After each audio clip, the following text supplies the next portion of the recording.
live now? We're live. Um, Good afternoon, everyone. Welcome to the Masterclass. I have Sneha. She is the founder of Kutuki, and she was also part of our WSP batch 2 or cohort 2. We would like to hear from Sneha today about journey, her startup journey actually, and she would also try to share some tips on how she went about the process of this 5 week MOOC and the journey after that. So, Sneha, over to you now.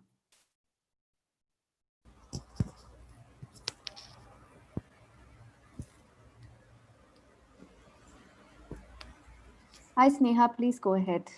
Um, just introduce about yourself and Kutuki. Sure, absolutely. So, first of all, congratulations everyone for choosing this insane roller coaster ride that is entrepreneurship. And it's great that all of you have joined the WSP program, because I think you're in safe hands in the sense that whatever stage you may be, I think there's a lot that you will learn through this whole journey, and I'm really excited for you, having gone through this myself.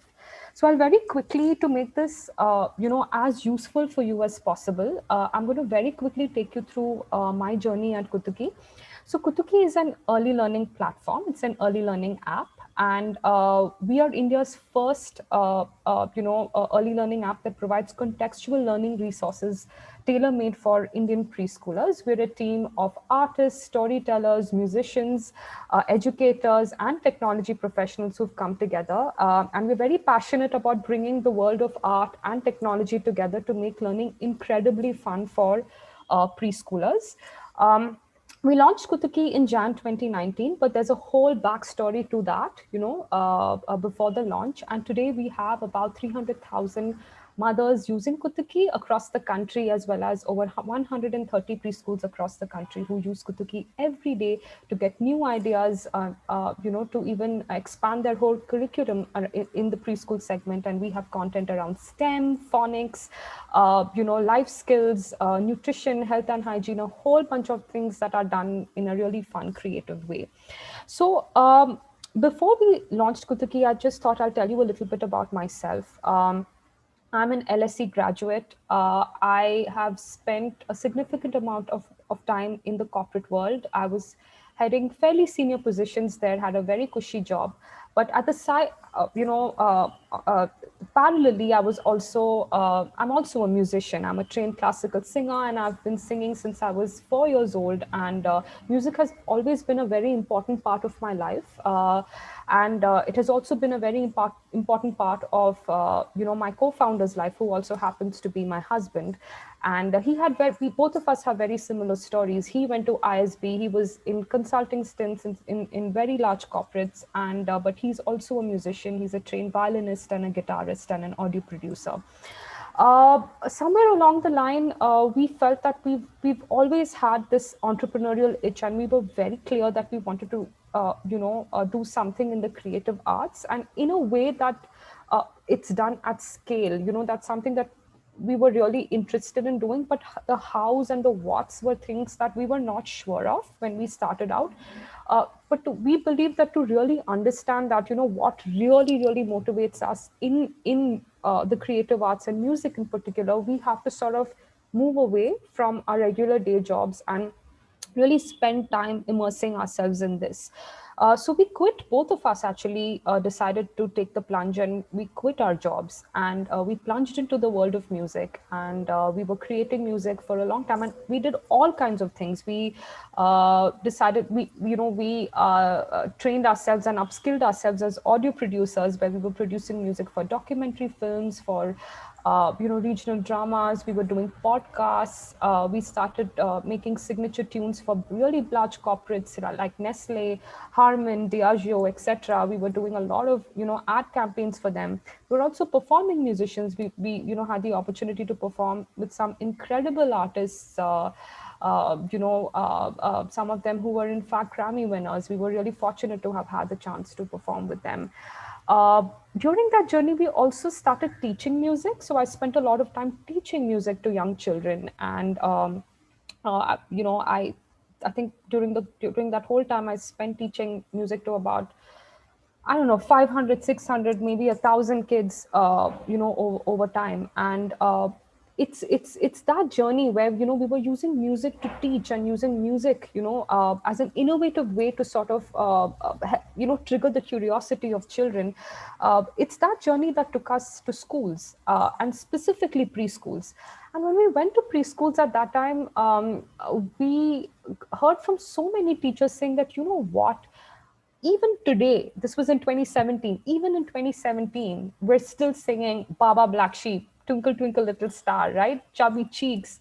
There has been no innovation that has happened in the content with respect to young children. There's a lot of focus that's given, to higher education, primary school, secondary school, upskilling, etc. But early learning, there's really been nothing. We just sort of have kept passing things from generation to generation. And all the content is, in this space is usually force-fed from the West, with your blonde hair, blue eyes, talking about Cinderella and ham and jam and these kind of things. And the more we spoke to educators, the more we realized how disconnected the learning content is to the realities of Indian children and the things that they see around them. And we were quite shocked by that. And they said that, hey, why don't you create new rhymes for us? Rhymes that are meaningful, that make sense, and most importantly, that Indian children can connect with. And that really excited us. And we were making music and we were producing audio anyway. We thought, hey, let's just take this up as a challenge.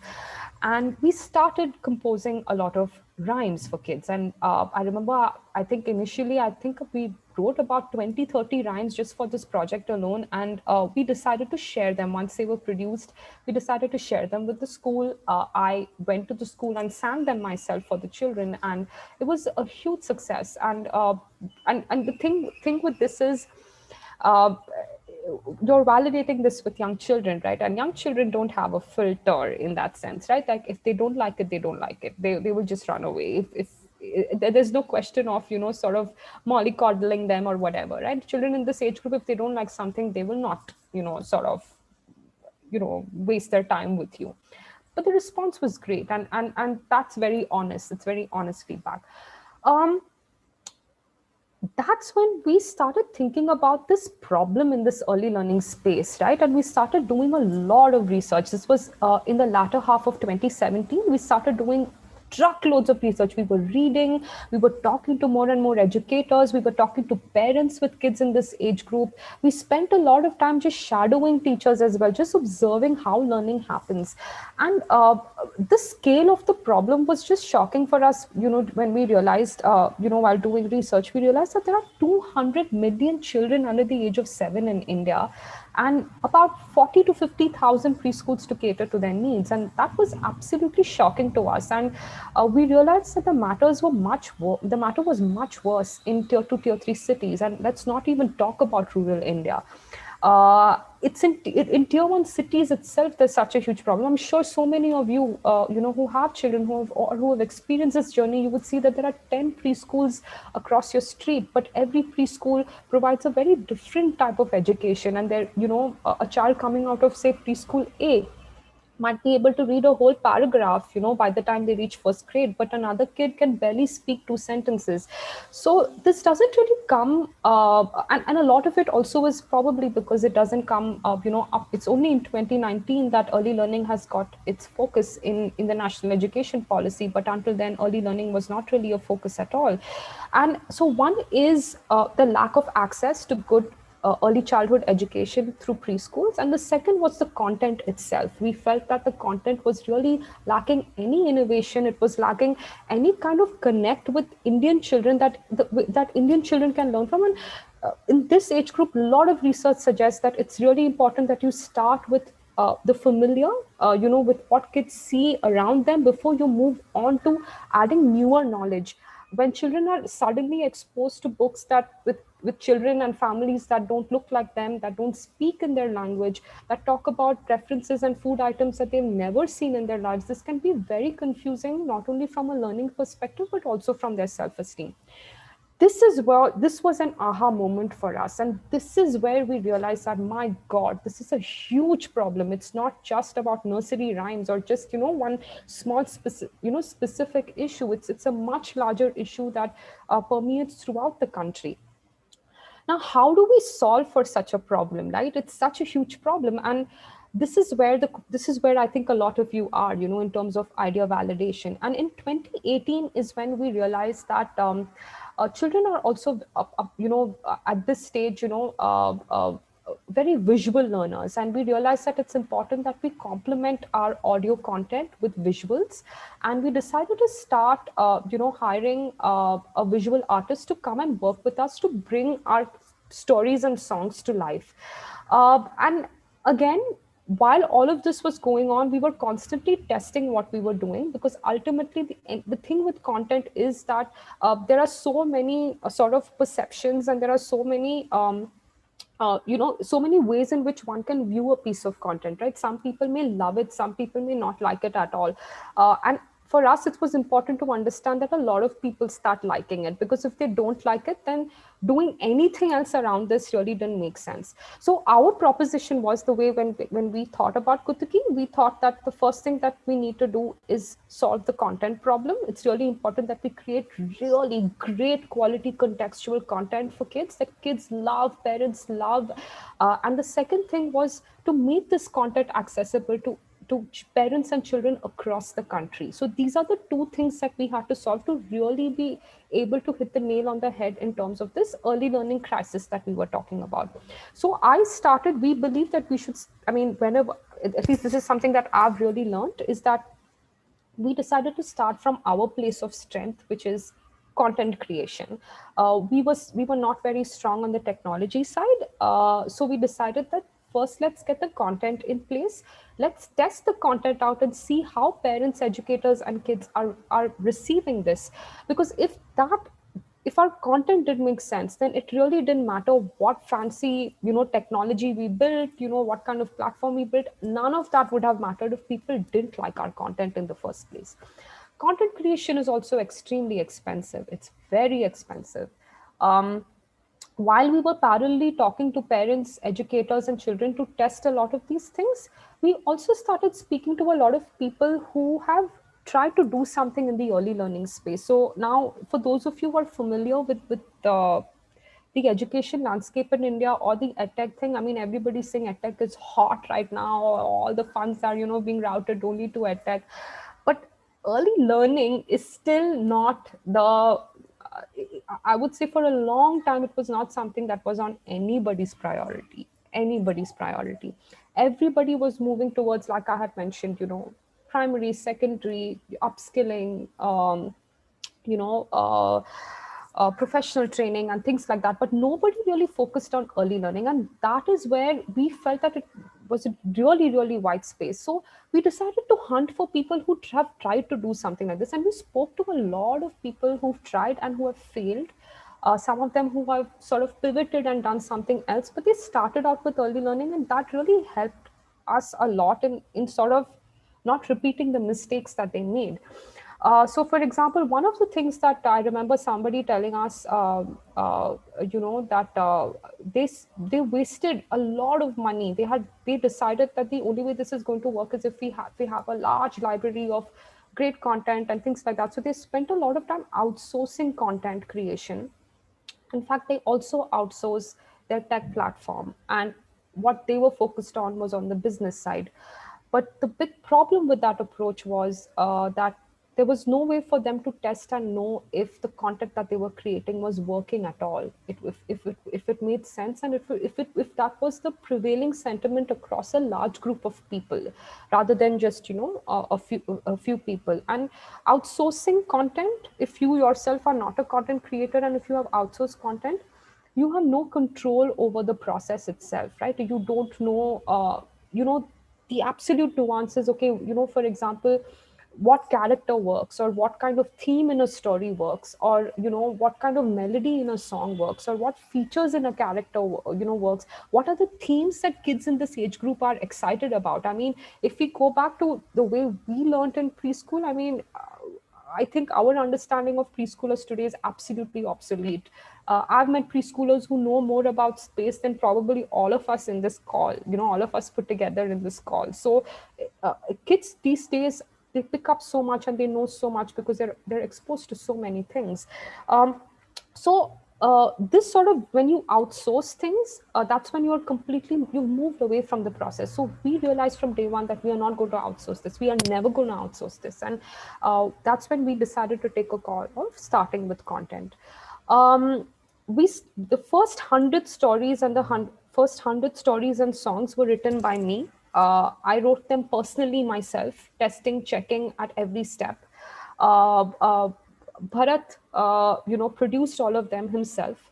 We have a little home studio at home, which we still use even today, where we recorded all of our stuff. So there was really no expense around that we had to incur in the first few months when we were just ideating and at the stage that all of you are at. Um, and the only expense at that time was for us to look at hiring a visual artist to give this life visually. And with that, it's around that time that we heard of NSR Cell and the WSP program. And I remember watching Professor Suresh's MOOC, and that was the time when we were very clear about what sector we wanted to work in, what specific problem we wanted to solve, and our vision for how we were going to solve it. But we were still, two people and probably one, new hire. That's it. We had absolutely nothing. We had no product. We had just some few samples of content, nothing else. We had absolutely nothing else. And just, the research that we had done, which sort of made us a little bit confident about, how we were approaching this, compared to how people have approached this in the past. I felt that it was important for me to step aside and really, um, really sort of delve a little deeper into the way I'm approaching solving this problem and coming up with a solution. And I felt like something like this WSP program at that time would be very useful for me. That's what I believed at that time, and that's how I joined the program. When I was attending the MOOC at that time, I made a conscious call of not doing anything else. I decided not to do anything else at that time. I was only focused on that, completing the assignments, just taking time out and seeing how I'm going to apply these learnings to Kutuki. And that sort of helped me personally a lot in removing a lot of the knots that I had in my head. And of course, just structuring a lot of these things, constantly speaking to mentors, telling them about our approach and things like that. And I also want to say that it's not like a lot of people will agree with what you're doing, and that's fine. That's absolutely fine, because uh, once you start doing research and once you start speaking to a lot of people, ultimately why you're solving this problem and why you're passionate about this problem, and you have a lot more in-depth knowledge about this space, compared to probably say somebody who's sitting on the periphery. And this could be a mentor, this could be an investor, this could be whoever, a well-wisher, a family member. It really doesn't matter. Ultimately, the question that you have to ask yourself is, are these steps helping me get closer to understanding the absolute pain points of what my future customers will feel, and am I on the right track in some ways in addressing this, right? And these are questions that only you will be able to answer. So through the course of the MOOC, when and that's when we got incubated at NSR Cell as well around that time. And it's at NSR Cell that we actually started putting a team together, and bringing a team together to sort of again focus on the content problem. uh, the thing that I want to say is that while you're validating your idea, and as that is progressing, simultaneously, you have to do a whole bunch of other things as well. It's just not about just focusing on validating your idea all the time. You might need some, sort of support system, in the sense, like I said, that, having a small team of people who sort of help you create a solution, or create a solution to a point where you can actually launch it at least as a minimum viable product. It doesn't have to be the best version of what you have. It's just something that will help you take it out to market and test it out as quickly as possible, and I come keep iterating on your solution as quickly as possible with whatever resources you have available. If you sort of just focus on researching and ideating all the time and not really launch it and not really get this in the hands of customers. And when I say customers, I don't mean friends and family. I mean, as much as possible, people who are not your first degree connection, people who you don't know. It's until it reaches them and they try it out, you will never know how this is going to work. In fact, you will be really amazed at how what you thought of when you started out and how people are using it, it could be completely different. Like for example, for us, we launched Kutuki primarily as a B2C product, but today preschools are using it. This was never the intention of, Kutuki was never intended to work, for preschools, but that's happening. That's happened so naturally that now we have created some allied products for preschools to use. And all this happened through, an absolute process of the idea itself evolving and growing. Um, so I'm just going to summarize whatever I've said, and I'm going to stop here about my journey and just sort of talk about uh, uh, uh, respond to your questions, taking examples from my journey. My the summary of all of this that I just want to leave you with a few quick points is: one is that we decided to solve a problem that we really loved and we were really, really passionate about, extremely passionate about. And to be able to use the creative arts to solve this problem, I mean, I think for me personally, I feel I'm in the best job in the world. The second thing is that I also think that the problem that we were solving was really big. It was not a small problem, and that really excited us. And we really, really, like I said, the first thing that I had mentioned was we were very clear that we wanted to solve a problem that made, create a solution that made large scale impact. And Kutuki's solution allows us to do that and also work in a space that's completely untapped and which nobody really has been giving focus up until now. uh, we also started did a lot while we were as we were validating our idea through these multiple ways, right? Right from meeting all of these different stakeholders within the early learning space, testing things, we were simultaneously also very slowly, frugally building resources to create a minimum viable product that we could further test and iterate before we launched a full-fledged product. Which is why, even though we were doing research and doing building content and testing everything, it took us a whole year, almost a whole year to do this. And 2019 is when we launched Kutuki, officially. And what we felt was that that entire period of testing and checking a lot of things helped us minimize a lot of the errors or the pitfalls that one encounters once the product is launched.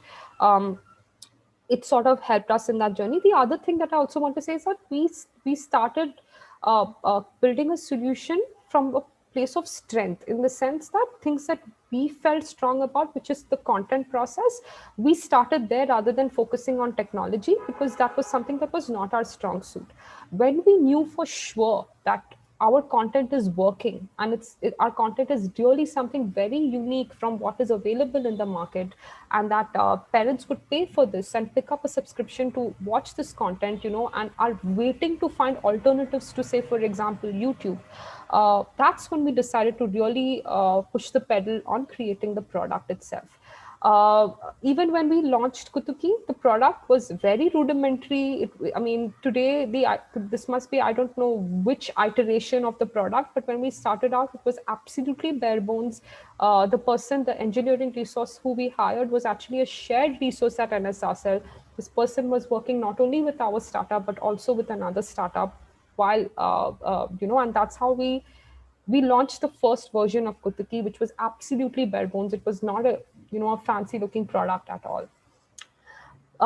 So the summary of all of this is that as you're testing, there are a lot of other things you have to keep in mind, and it's important that you ask questions that move you in that direction to solving for the problem that you're seeing very clearly with your customers. And you're doing this in the most cost effective, frugal way. As much as possible, do whatever you can on your own while you're building the solution, rather than outsourcing anything and spending too much money, because ultimately then if for any reason if that doesn't work out, you shouldn't sort of pursue the idea for the wrong reasons, which is that, hey, I've already invested so much money, so I might as well try and push this. Those are reasons, those are not the right reasons for pursuing the idea. The right reasons should come from people who are using your product. So with that, shall we open this up to questions, and I'm happy to answer them. Yes, Neha. Our chat box is already flooded with a lot of questions and also a lot of appreciation for the work that you've done. Um, so I would like to start with the first question. So Rumi has a question. She's talking about the idea generation activity that we do as part of week 2, where you're asked to generate 10 ideas. During your interaction, you already said that you knew the idea that you wanted to pursue. So a lot of our learners want to know that even though they have that one idea, what is the advantage of doing this activity? Why is this activity important? I have not done this, so I cannot. So I will tell you from the perspective of my peers, as in the peers in the WSP cohort. A lot of them probably had like some idea about like a sector that they wanted to work in, but within that sector they were not able to narrow down on what exactly they wanted to solve. So this sort of really helped them narrow down a lot of things. I think the idea here is to help you narrow down on what exactly is the problem area that you're going to solve. Like, for example, take my example, like education, for example, is such a broad area. Like, education can mean anything. But narrowing that down to, say, for example, early learning, and then further narrowing it down and saying that I'm going to be building for Bharat, I'm building for India, that sort of helps you think about the solution in a lot more meaningful manner. um, uh, I think it's, from my perspective, I think this exercise will help you narrow down on things, and I think that is what you should be really excited about and also vigilant about. The other thing is that you will immediately start knowing as you go through things and as you are testing them, which is the idea that brings you most joy in doing. I think that, I mean, with Kutuki, we are absolutely, have are mentally prepared to give our entire life to building Kutuki. So if that is your mission and that is your vision, then it's important that you pick an idea that you really love and you really enjoy. It can't be something that you're doing, say, for money or for certain kind of return or something like that. If it is just that, then I don't know how long you will stay with it. So I think that question also, through this process, you will be able to answer. Is this something? Are you creating like a legacy business, in the sense that, are you creating something where you're sticking with this idea for some time? You're going to be there till the end and watch this evolve. It really depends. Those questions, that the answers for that, you will have to ask yourself. Um, but I think, from my perspective, I think it is about narrowing down your thoughts. The next question is from Jaita. Mm-hmm. She asked that since you're from a non-tech background, what were your challenges in creating a tech platform like Kutuki? Very challenging, extremely challenging. And we took on the challenging route of not only doing content, but also building a platform and also marketing it, right? So when we started, a lot of people said that you are crazy. Why don't you just focus on one thing? Don't do everything. But we were very clear that we didn't want to do that, because uh, if our users are consuming our content on our platform, only then will we be able to create a feedback loop and really honestly understand how people are using Kutuki. So that was our agenda. We just wanted people to use Kutuki on our platform and not on YouTube or any other sort of public domain, mainly to get feedback, mainly from with that perspective. So from that perspective, we realized that we don't need anything very fancy. Like, we didn't want VR, AR, all of those things. Nothing we wanted. We just wanted to build a very bare boned app, very simple app that allows children to very, very simply navigate through content, to pick the themes that they wanted and things like that. So from that perspective, we didn't feel like we needed, and we couldn't afford, at that time we couldn't afford a full-time resource. So we decided to start working with a part-time resource who I spoke about. And I think it was just absolute like a serendipitous connection that happened where I put up a post on Basecamp, which is I think NSR Cell's internal sort of communication channel that they use, where I just said that, hey, we're looking for someone to help us build this app. And that's when another entrepreneur got in touch with me saying that I have someone who was working with me for some time, but now my project is over, and you're welcome to reach out to him and see if he would like to take this up. And interestingly, I wrote to him, and then another startup wrote to him as well, and then he became our shared resource. And that was fine, because that is all that we could afford. And we decided to have our expectations about of how the app would look and how the app would function in a very, we had very basic, simple expectations. Yes, it should work well, it should not be glitchy, but it should be very simple features, nothing fancy. So we toned down our expectation, that is one, and we got somebody on board as well. Secondly, Bharat had to start learning to code, so he sort of went back to coding, and he started reading so much. In fact, it's so interesting that just today he actually gave he was just a speaker at the Amazon Web Services virtual conference that talks about interesting insights from uh, people in the tech space. And Bharat was invited for that today, which is so amazing, because these are things that he taught himself. These are things that he learned through the journey of Kutuki, and that's something that he decided he was really excited about that. And he's comes from an engineering background, so this is something that immediately, in terms of his role at Kutuki, he decided to take this on.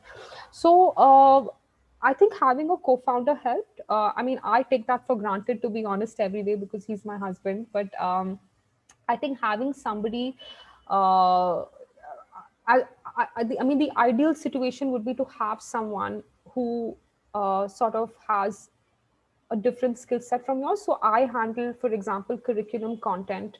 That's what I helm at Kutuki, and Bharat looks at product and tech completely. That is his baby. So having someone like that would help in the initial founding team. As much as possible, I would suggest that at least with tech, it would be good not to outsource a lot of things, because if you're not from a tech background, chances are that you could be taken for a ride. A lot of people will say a lot of things and expect you to make a lot of initial investment. That's why I'm going back to the first point, where it's really important that you start from a place of strength. If tech is not your not your strong suit, I would think that you start at a place where at least you can get something out there without probably being very tech dependent. If it comes to a point where you need tech to scale, that is when you probably bring on board either somebody, a junior resource, or somebody who could be a co-founder, with that, who brings that significant technical expertise and shoulder that responsibility with you in meeting your company's vision. Um, so now slowly big players have started entering the early education space. We have, the Disney, Byju's, and so on. So one of the question was, how did you create a space for yourself amongst these big players, and what is your differentiator? So the number one differentiator is that we are catering to India. Byju's Disney is very globally focused, and it's only recently now that they've started entering early learning. Otherwise, their content was for first standard and above. So I think that is something that we were very clear about. And if you see our content, it's got a very strong Indian flavor. We have content in multiple regional languages, and that is something that I think that parents absolutely love about Kutuki, and so do kids. And I think that is, I think, our number one differentiator. The other thing is also that given that we are all content creators ourselves, we are, all of us come from the creative arts space. I think the way we've solved that problem, and the way we've sort of weaved in this music and narrative based curriculum itself, it's a very seamless experience. It's not something that you do one thing and then you go do something else. A lot of the players, this entire sort of seamlessness of the content experience is something that we felt was very lacking in a lot of players that we see, and mainly again because content is not something that is their strong suit. We've heard this from so many people that most people solve this problem from a tech perspective first and then a content perspective, because there was always this notion that, hey, they're young kids, how does it matter whether they're still singing Baba Black Sheep or Twinkle Twinkle Little Star? That really doesn't matter. But we believe the complete opposite of that. So which is why it was a very tough task. Your question is absolutely on point. These were things that we already knew about, that we have there's so much content available. So how do we make ourselves differentiate ourselves? So that 1 year that we spent in content creation, in checking every little thing, every melody that we composed, the way we wrote the lyrics, the features of our characters. In fact, the first iteration of Kutuki, if you look at some of our older content, it has so many different styles, right? We had frame by frame animation, we had hand drawn animation, we had so many different styles, and characters with big eyes, small eyes, curly hair, straight hair, all kinds of things, different skin tones, etc. It's all of those iterations that have really brought us to the place where we are today, where we have two main characters, three main characters on Kutuki, which is Kutuki and Minku the elephant, who've become a raging hit with our kids. So I think all of this entire content journey, I feel right now, the path that we took, nobody really has taken the path like that. Um, and nobody's really studied content like that, and nobody's really tested content like that. At least that's what we see, because we just launched in 2019 and we already now have 300,000 users, that most of them have come from word of mouth. We do not have big marketing budgets. So the only way this was possible is if word of mouth starts spreading. And that's something that is happening, which I feel, is mainly because of the content. So, Professor Suresh is also part of this meeting, and he's seen you grow through right from the first stage of WSP to where you are right now. Professor, if there is one thing that you would want Sneha to share with the audience, what would that be? So, hey, hi, Sneha. Always good listening to your story. It almost seems a lot of times my wife tells you your entrepreneurs speak so much better than you. So each time I listen to y'all, it is a testimony to the fact in terms of like how nice you guys explain. So the question that I have is, how much of what you have done and the path that you traversed was evident when you started? So the question a lot of people have is that they're always scared about future, that they don't know what to do, so they're always planning 7 steps ahead, 9 steps ahead, 11 months ahead, right? So how much of the journey that you did was learning by doing, and how much of it was luck, and how much was it by planning, right? So therefore, how much of the horizon could you have actually seen as you were traversing? So I think that's a great question, because we are in a space that is untapped.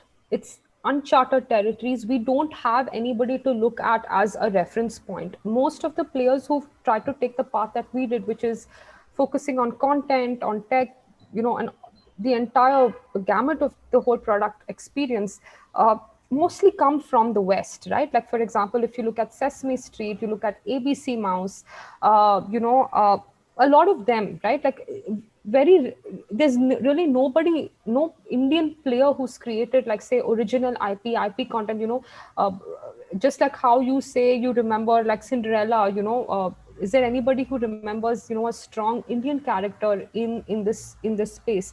So we didn't have that, so it was completely uncharted territories for us. We realized that there is only that much we can plan. It was impossible for us to say that, okay, 10 years down the line, this is what we're going to see. Forget 10 years, even say 3 4 5 years down the line, this is going to be the specific path we are going to see. It was very difficult, but yes, there was certain very important calculated risks that we took, and that again came from the perspective of how we approach the problem. I think when I speak to a lot of people who followed our journey, I think one thing that they keep telling us is that your perspective was very unique, and we didn't know that at that point of time. In fact, a lot of people, like I said, thought we were crazy to be doing this. They said that why are you, spending time and doing all of this? But I think that journey has helped us sort of very confidently say today that, boss, our content works. I mean, I can say that, shouting on top of, rooftop, saying that, I know Kutuki's content works. And that confidence has come probably with that perspective, which is start from your strength for us, because we were creative artists and we started there, and then testing that out really, really to check. And given again our experience building content, and seeing how an audience responds to content, making iterations was really quick, much quicker for us to sort of fix the problem. So it was, again, all of that happened absolutely by doing, by checking, by testing, by coming back, re-recording, rewriting, changing the animation, changing the characters, putting it back out there. In fact, I remember there was a time when I would make our artists, I mean, now that our team has grown, our artists would go to malls, they would go to restaurants, they would go running around IM, showing characters, showing our characters, asking people, what do you think about this? What is the first thing that comes to your mind? There are so many things that we learned by doing. There were certain things that after a point that we had to plan for, like for example, now post COVID, right?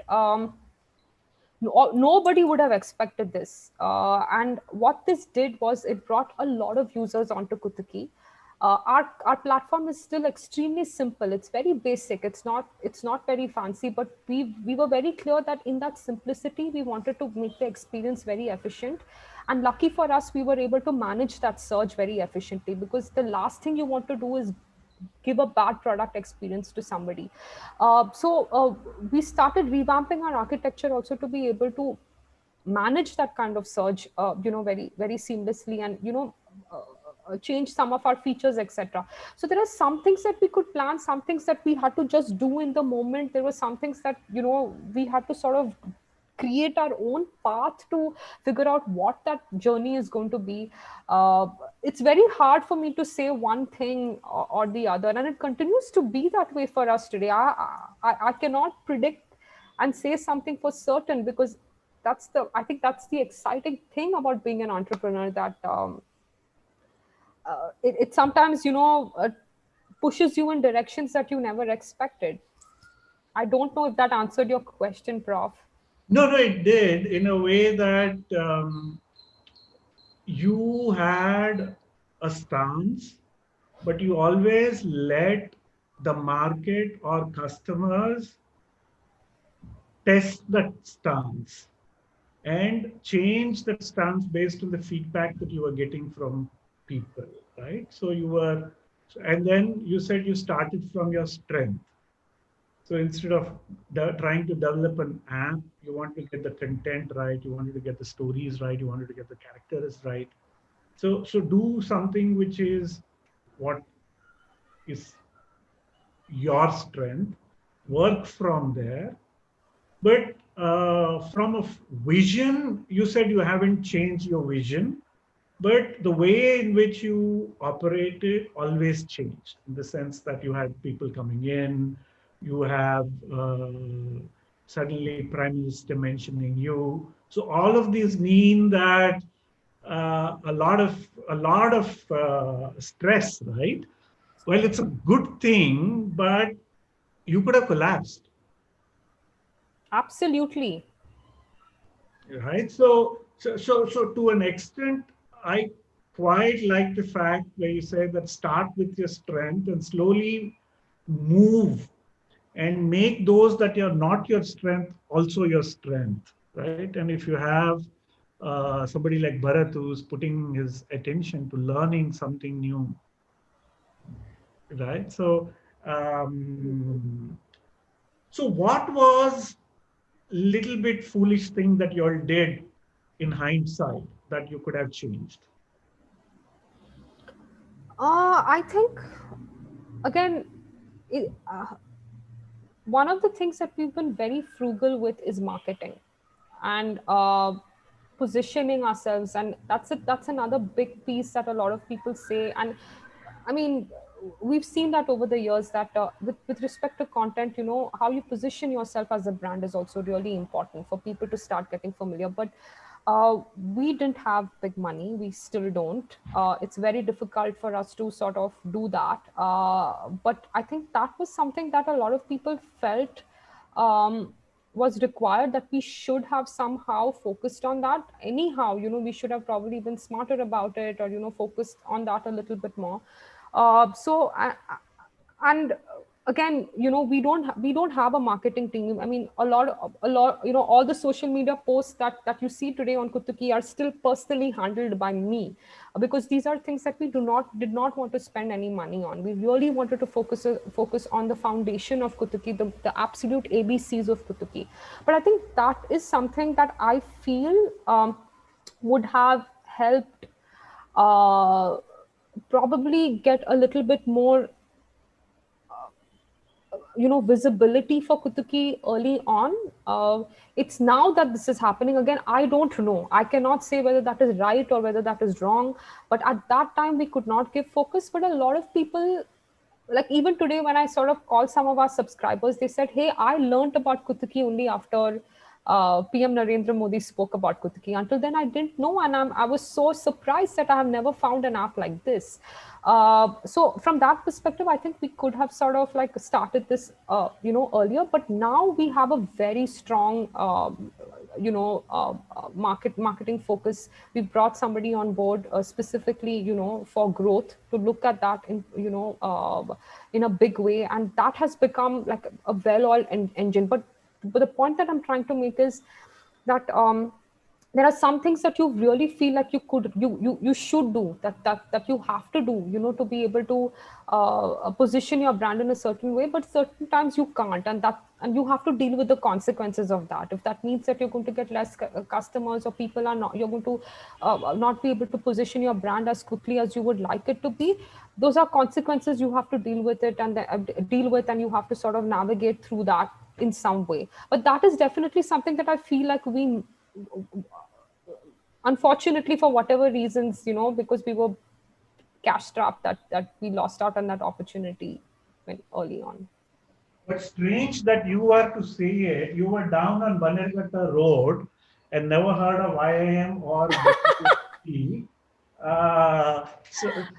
Not I am Prof. NSR cell, of course. NSRCL and WSP.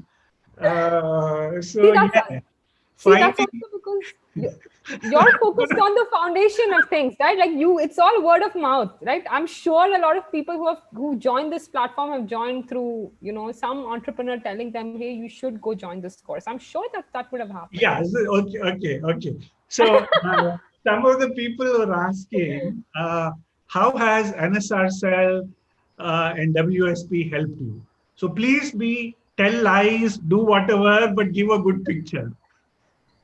Okay, so I think, like I said, when we decided to take the plunge and really do Kutuki very seriously, I was there was so many thoughts in our mind, and I just wanted to just step back and have like a safe space to think through all of this. And that's exactly at that time when I heard about NSRCL and I joined the MOOC. And I immediately realized that this is the kind of place that I want to be at, because one is that they were so open-minded. A lot of these accelerator programs, or a lot of these programs that are available at the early stages for startups, have so many restrictions, right? Some will say only this sector, or you have to have so much revenue, or you have to be at this stage, or something like that. And then that already sort of puts you, intimidates you, and puts you on the back foot.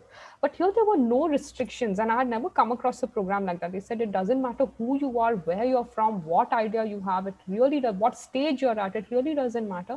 Just apply, just come and watch, and just see whether this is something that you want to try and do.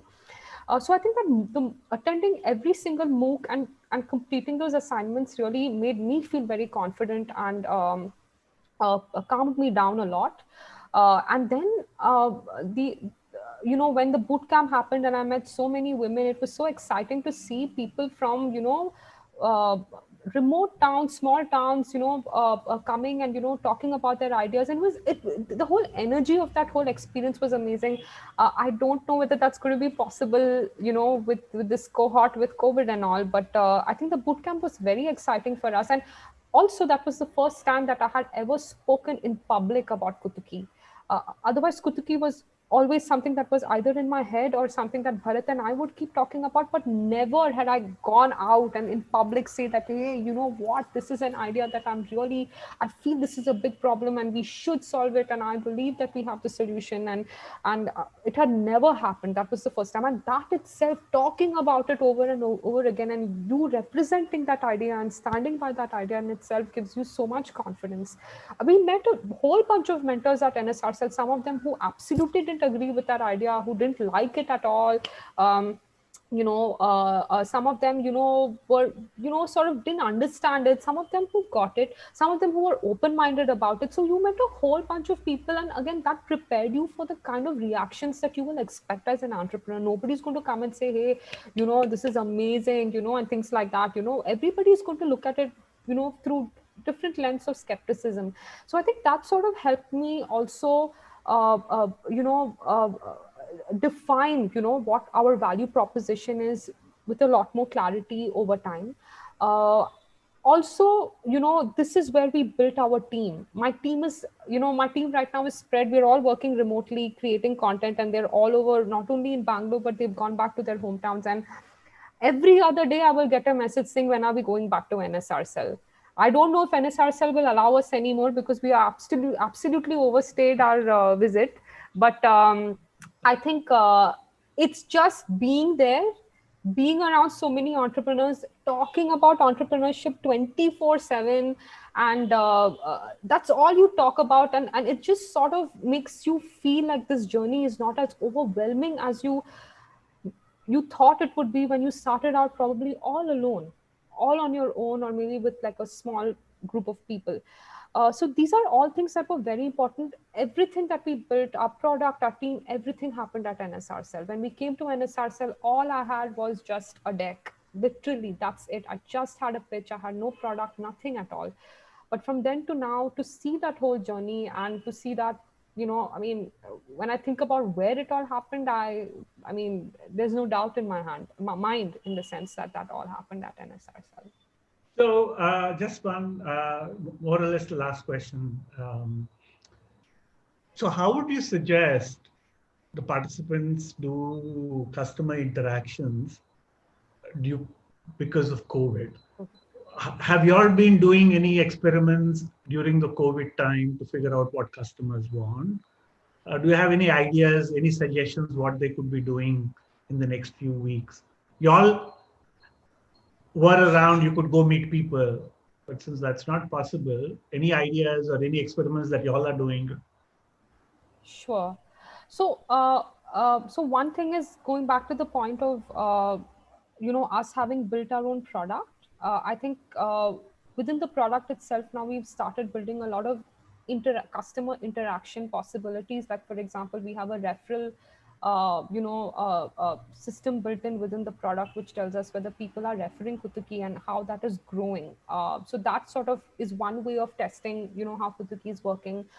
We also have, a support channel within Kutuki, where we've encouraged parents to start asking questions about a whole bunch of things. And this has been very interesting for us. I mean, our support number now has gone absolutely berserk, where we get questions not only about the content on Kutuki, but also very, very specific questions about early learning itself, where parents are saying that my child, I think, has a speech delay. What do you think I could do, and how could I use Kutuki to help that? Parents have said that, for example, I'm completely talking in Hindi, saying that I don't know a word of English. How do I start, and how do I start teaching my child English, and where do I start on Kutuki? So such specific questions, which clearly says that they're invested in, in the product. We also get people saying that, hey, you don't have these features, or you don't have this, I'm not able to see this. And all of these things have helped us, create, change our product pipeline and the kind of features that we want to bring, on Kutuki as well, which we are adding now. The other thing that we've also started doing is using social media a little bit more effectively.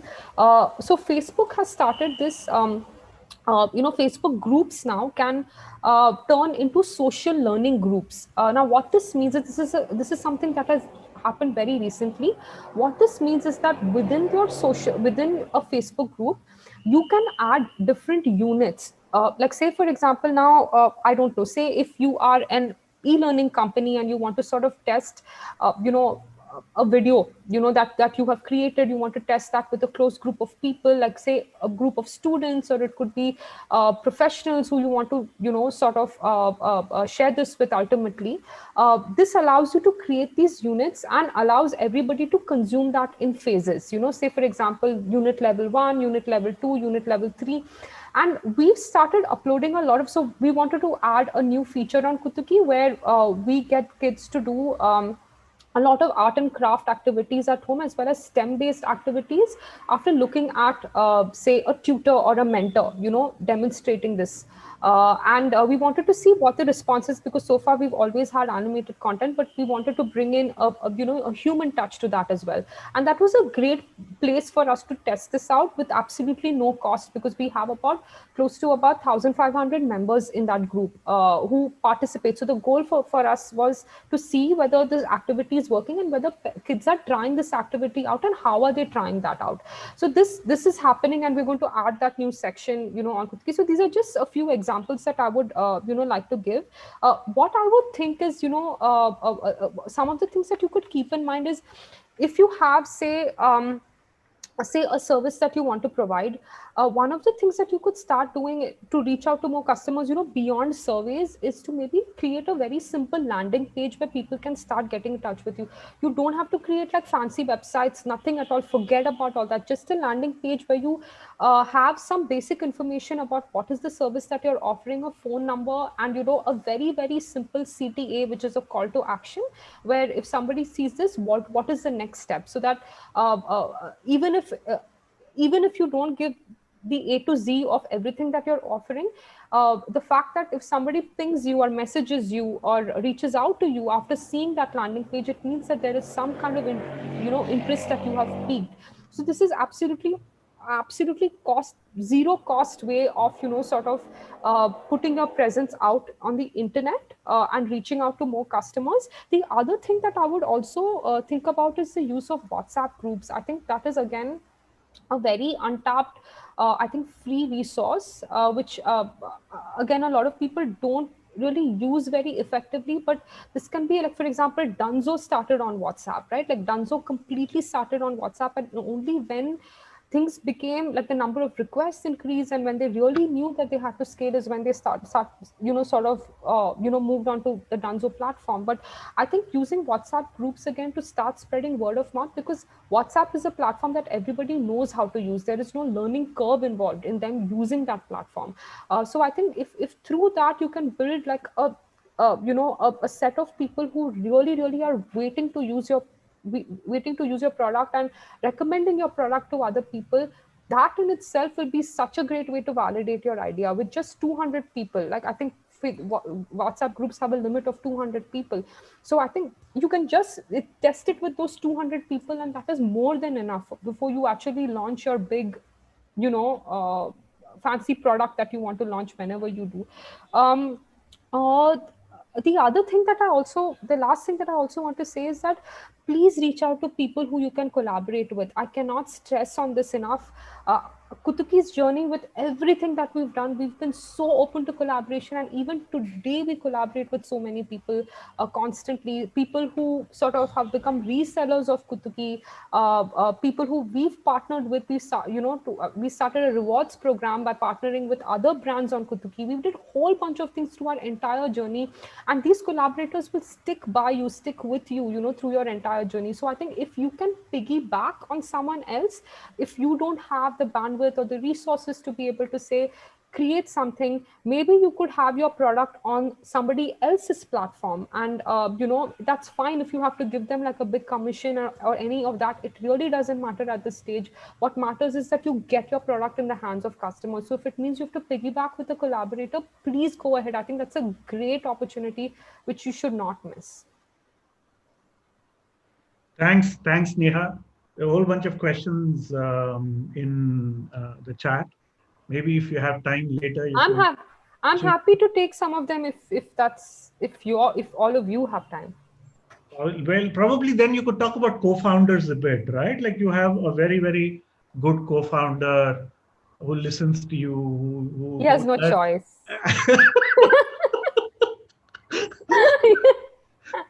I know So where he lives. See, and he has no choice. yeah, so how do you think? So that actually the two parts to it: how to get a good co-founder, and how to work if your husband is your co-founder. Okay. So the first question, I have to say, I have taken this completely for granted, and I'm saying this in all honesty because uh, if you ask me whether I would do Kutuki on my own, I don't know, because there's so much to do. And I mean, we are all so overwhelmed with everything that we're doing that I cannot even imagine, building Kutuki without Bharat by my side. It would be absolutely impossible for me to think about it. So I think that's a part that I've really taken for granted, unfortunately or fortunately. But the second question that you asked, I think it's so I think one thing that I have to say is that wherever we go, whoever we speak to, we've met so many entrepreneurs now in our journey. I think the number one thing that causes a lot of internal strife is when your core team, which obviously includes your co-founder, is not aligned with your vision, is not aligned with how you're approaching, solving this problem. And I think that strife and that grief is so overwhelming. It's more overwhelming than, I think, say a pandemic like COVID. And I'm saying that I'm making the sweeping statement because those are things that are beyond your control. And I'm sure you will, if you have a strong core team, a team that is aligned to the vision, you will find some way to solve the problem, right? You will find some way. You might have to scale down, that's fine, but you will still have a team that wants to go that extra mile. But when you have problems, when your core team is sort of not aligned, that is that kind of rot, right?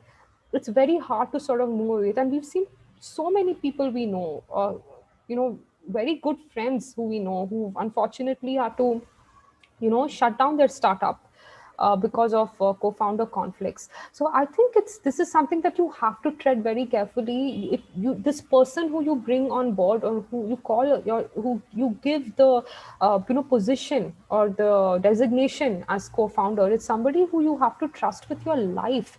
It has to be somebody who takes decisions in the best interest of your company, its employees, the team, who sort of works with you in building that kind of open culture, which is very, very important. Open collaborative culture in a startup. If you have somebody who's just, I mean, I would think that who's somebody who's on their own track, who's doing their own thing and has their own way of working, which probably might not fit with the larger uh, vision and the larger way of working of the team. It's going to be very, very tough. So from that perspective, with Bharat and me, I think because we live together, we've known each other now for, I don't know, I have no idea. I think more than a decade. I think we've known each other. We've been friends before we got married, so there is already that level of comfort with us. And obviously, we have a lot of very aligned interests. Whether it's music or whether it's this real itch to to do something on our own and create impact, meaningful impact. These are things that we talk about all the time. So that, I think, I don't know if it's a pro or a con. You're talking about work all the time. I don't think there are any boundaries to that. We don't, I don't know when we've taken a vacation last. I have no idea.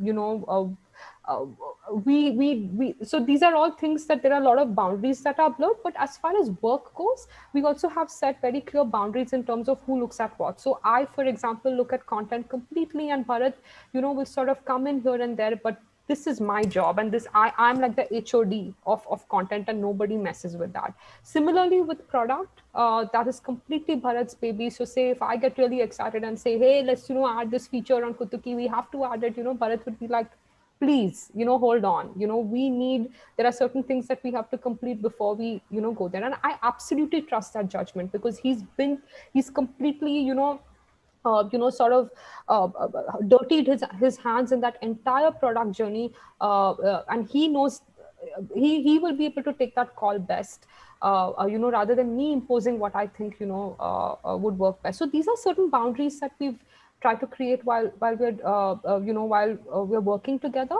and I think there is just this sense of trust. I think for me that is the most important thing that I think in any relation, even for example, even with co-founders, even with your team members, even with your investors, I think it's so important to have that sense of trust, because if there's always doubt, or if there's always those feelings of suspicion, or the feeling where there is this uncertainty looming in terms of how is somebody perceiving what you're doing, or if that's constantly eating you up, it's very exhausting. And entrepreneurship is exhausting enough, this whole experience is exhausting enough. So I think this is something, as much as possible, it's better you are alone, it's better you're working alone than having somebody on board who's not aligned with what you're doing. Well, that's very, very insightful in terms of who do you bring on as a co-founder, and that synergies. So there is mission alignment in terms of what the venture has to do should be aligned. So they could be complementary skills. You could do X, they could do Y, but that is not enough. As you rightly said, you guys will have to, at a broad philosophical level, there has to be alignment in terms of what you all want to achieve and how you all want to achieve it, and what does it mean, what does achievement even mean, right? And yeah, so yeah, Aarti, you need to take over. So no, I want Sneha to give us closing remarks on what would the entrepreneurs have to do over the next 3 days while they are focusing on their idea validation, working on their lean canvas, and refining their pitch, the final video pitch. So I think questions are more around what should we do. They're going through the videos, but any tips that would help them submit their final assessments? So I think if you're somebody who is still unsure of what you want to, that you want to start up, you want to do something on your own, but you don't know what to pick, I think this exercise and this experience will be great for you to just narrow down your thoughts. And that's really important, and it's going back to what I had mentioned earlier, is that you have to be doing something that you love, that you absolutely love. Not I mean, it could be a problem that you have personally sort of experienced, or it could be somebody in your network you have experienced, or you've observed a problem like this. But ultimately this should be a problem that you really really love and you're really passionate about. The second thing I think is also important is that you should think about a problem that you have some, in the sense, you when you're working on a solution, you have some sort of understanding about how you could start step one, because this is the most irritating, the most frustrating part about starting up, is taking that first step. Once you take that first step, then things start getting into place, and it'll happen so quickly. Sometimes you won't even realize, sometimes even I don't realize that, oh my god, what a journey we've had, right? I still remember day one of this whole experience. But I think that hurdle you have to cross, and the quicker you cross it, the better. Don't think and mull over it. Like, you may think that, hey, I think, but this idea right now is I think is the idea that I want to do, but I'm not really feeling very happy about it. I'm more happy about this idea. How do you choose that? It's really important that you narrow down on that, and these are questions that only you can answer, nobody else can answer. And I don't think you should take advice from anybody when you are choosing the idea, the problem that you want to solve. Do a lot of research, speak to a lot of people. I would advise you to speak to people who are in the maybe even your competitors, if they are open to speaking to you, and even people who've say tried something in this line and have unfortunately shut down. Learn from them what it really means, and once you've done that, then okay, you'll feel like, okay, I feel like I'm drawn to this idea. So that is one. The second thing is, in terms of how are you going to scale it? Is this something that's a big problem to solve? Is it something that is going to have like a ripple effect? Because ultimately your goal is also to create a sustainable business, right? And that will only happen if your solution is going to solve problems at scale. So I think that again you will have to, that's another thing that you have to continue to narrow down. And it's very important that you narrow it down to, like, say like a specific, who are you targeting, who is your target market? Like for example, like our target market, we are very clear that we're looking at parents with preschoolers in India. If I narrow it down even further, I would say mothers with preschoolers in India. That is my very specific focus. So who is that for you? I think it's very important to look at that from that perspective, because the way you will sort of interpret your solution, and even again take step one in starting to create, putting together that solution will completely change when you have an answer, for this. The other thing for us is also, our consumers are different and our customers are different. Our consumers are children and our customers are parents. So it was important for us to look at things from both their perspectives. I'm sure you are going to face the same challenge as well. So it's better you note all these things down, write all of these things down. Who are all the stakeholders and who are all the people who are recipients of your service? The other thing I would say is, you know uh, do when you're doing the pitch, right, talk less about yourself. I think that is not important. Talk more about the problem that you're solving, and talk even the solution. It's very hard right now at this stage for you to come up with like a full picture of what your solution is going to look like. Even if you have few steps that you have laid out, that is also fine. But I think it's really important that you focus more on the problem and the market. That's really, because that will help you also build confidence in terms of what it is that you're going after. I think that's really important. And uh, like I said, please use extremely frugal methods to test your idea. Please don't spend a dime during this time. Don't spend any penny. I would say use Facebook groups, use WhatsApp groups. People are really open these days. Use LinkedIn, use uh, create like a simple landing page, like I said, where people can reach out to you, ask you, send out surveys as well. Pick up the phone, talk to people, talk to collaborators, people who've already been in the space. Just write them an email saying, I just want to hear your thoughts about this. During this time, definitely go do all of that. I would think that just creating the pitch, you having your idea in your head, then you creating a pitch, then you submitting it, there will be a lot of gaps because you've not sort of tested this in the real world, right? These conversations with actual real people, right, like real people who are different, who've sort of played different roles, whether they are service providers like yourself or whether they're customers, all of them will sort of help you uh, sort of position your problem better and think about the solution very differently. So I think definitely start doing that as soon as possible. This is a great time to do that, because anyway that is what is being expected in the pitch as well, right? Like when you're doing this. So I think that will be really exciting. You should be excited about this. Don't dread it, don't be scared of it. This is very exciting. Thank you, Sneha, for that exciting insights that you shared. And your passion towards your venture clearly stands out when you talk about your journey and your sharings. Thanks again for your time, and we hope our learners benefited from this session. I hope so too. Thank you so Thanks, much for thanks, having me. thanks, Neha. I guess Thank you, Sneha. people have been asking, how do you keep up your levels of passion and that high level of energy that you have? So please tell us which brand of coffee you drink and I'm a tea drinker. tea drinker batch. Sorry, I don't listen to that. South Indian drink is a tea drinker. No. So anyway, yeah. So thanks a lot. We'll anyway be talking soon. Everybody on the call on this session. Later this week, we're going to have Dr. Anita Gupta, who heads DST.